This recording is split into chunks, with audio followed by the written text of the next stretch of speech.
Hey, Tommy from the Run Testers. In this video, I'm going to do a comparison of the Saucony Hurricane 24 and the New Balance 860 v14. Let's take a look.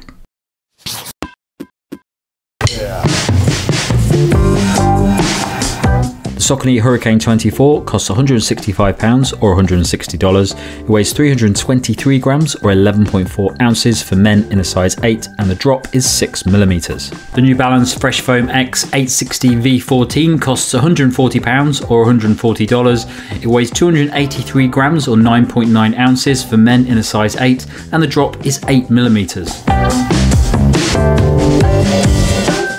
The Saucony Hurricane 24 is a high-stack cushioned running shoe that provides stability through a wide platform and high sidewalls.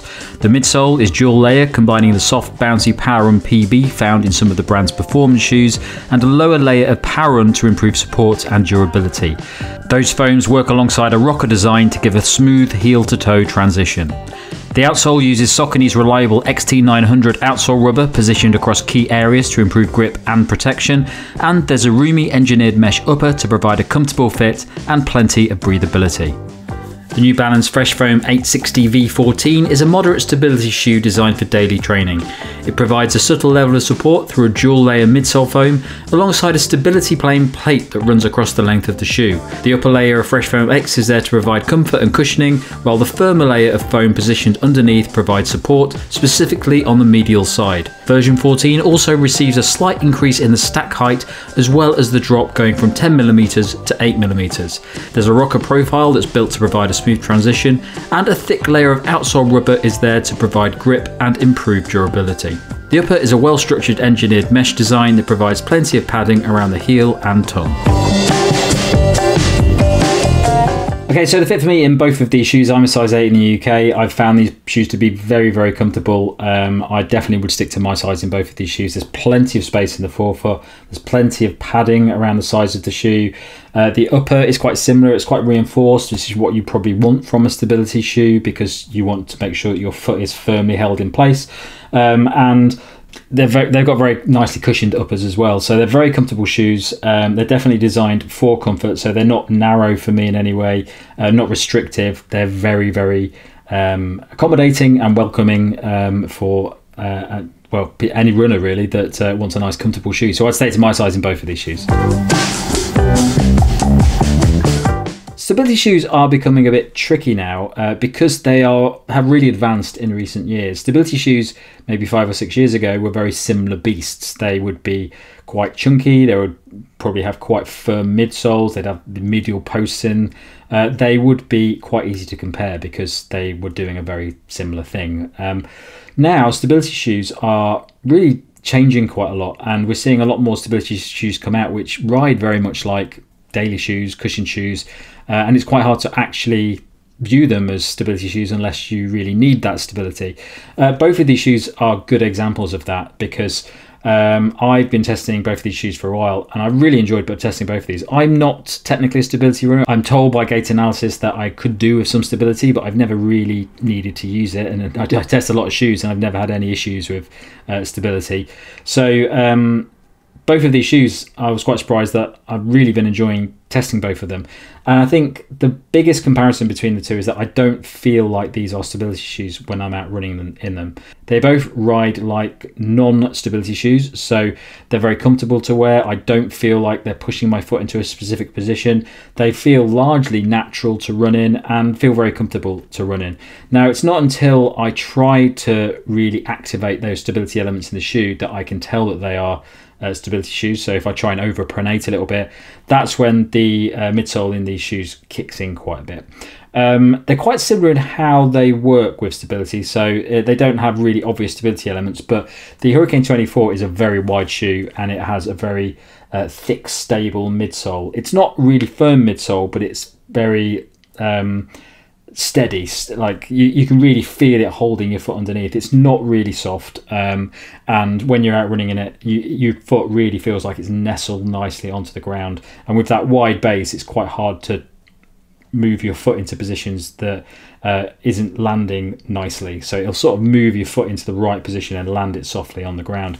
The 860 v14 has got less of a wide midsole, And I would say you do notice that a little bit. It's a bit more natural feeling as a shoe. It feels a lot more flexible, feels like it's probably a little bit more versatile. I've been doing a lot of interval sessions in this shoe, not because I wanted to use it for that, but because I've got interval trains in my plan at the moment, so I did use it for those, and it was absolutely fine. It felt very comfortable. The midsole of this isn't very rigid.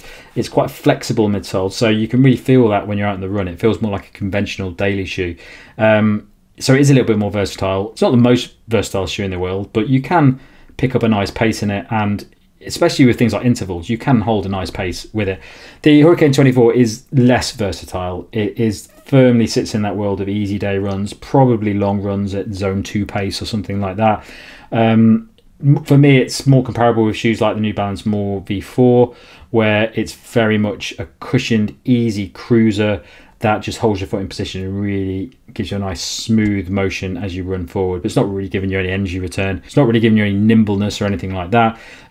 So even though they're both stability shoes, they're very different types of stability shoes. I like both of them, but I would say that the Hurricane 24 is a stability shoe designed for easy runs, specifically recovery runs, possibly longer runs, whereas the 866 V14 is your daily stability shoe, which is really there to be used for the same sorts of things that you're going to use daily shoes for: picking up the pace, going for recovery runs, easy runs, all of that sort of stuff, where you just want one shoe to do all those things. And I think it's doing that really, really well without feeling like a stability shoe. Both of them do have good stability in. When I try to overpronate, I can feel those stability elements kicking in, definitely more so in the Hurricane 24. There's a lot more to this shoe. There's definitely more stability in the Hurricane 24 than in the 860 V14, but it just depends how much stability you want. You might want both of these. You might want this for your easy day runs, and you might want this in your rotation as your daily shoe. Other things I'd say about these shoes is the outsole is very good on these. I've actually been running on the quite a lot of footpaths around where I live, where it's been a little bit wet recently, and they've been absolutely fine, no issues at all. There's less outsole on the Hurricane 24 than the 860 V14. There's actually very solid, generous layer of rubber on the New Balance, but I've not had any issues with the Hurricane 24 yet, and yeah, it just feels very steady. This midsole on the Hurricane 24 is quite sturdy, so hopefully it will get pretty good durability from that midsole. Okay, so my verdict on these two shoes, pretty easy really. If you're looking for a stability shoe, these two are going to come up in your search, but nowadays stability shoes are quite varied. So even though they both offer stability, and they're both very good stability shoes from my view of these, I think it really comes down to how much stability you need and what type of shoe you're looking for. So Hurricane 24 is fantastic, easy day cruiser, lots of nice subtle stability in, but definitely more stability in it than the 860 V14. The 860 V14 is a daily shoe that offers a bit of stability, but really is designed to sit in this world between stability shoes and daily shoes. So you get a little bit of that stability, but it's not overpowering. And it's definitely a shoe that's a bit more versatile. If I had to pick between these two shoes, I would probably go for the Hurricane 24, just because I love loads of cushioning. I really like the wide base on this shoe. As I say, it feels like the New Balance More V4, V3 to me. And I love those shoes. It just guides your foot comfortably. It just sinks into the ground and rolls you forward and moves you off again. It's just a really smooth, comfortable motion. And most of my runs that I do probably veer more towards that side of easy, consistent pace, as opposed to picking up the pace a little bit more, because I probably wouldn't.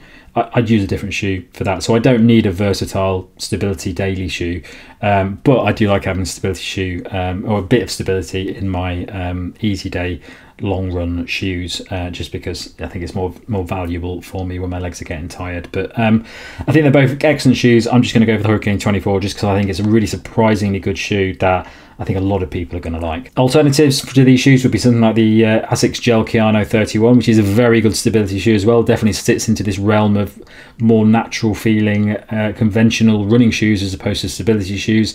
That it actually sits in the middle of these two shoes for me. I think it's a little bit softer, maybe a little bit more versatile than the Hurricane 24, but I like the action, the smooth motion of the 24 more. I think it's just a little bit more to this shoe when it comes to a comfortable, easy day ride. That's it from me on this Versus. Thanks a lot for watching. Don't forget to like, subscribe, click the little bell, and if you're going to catch them below, you can find a link to our podcast, which comes out a couple of times each month. Thanks a lot for watching. Catch you next time.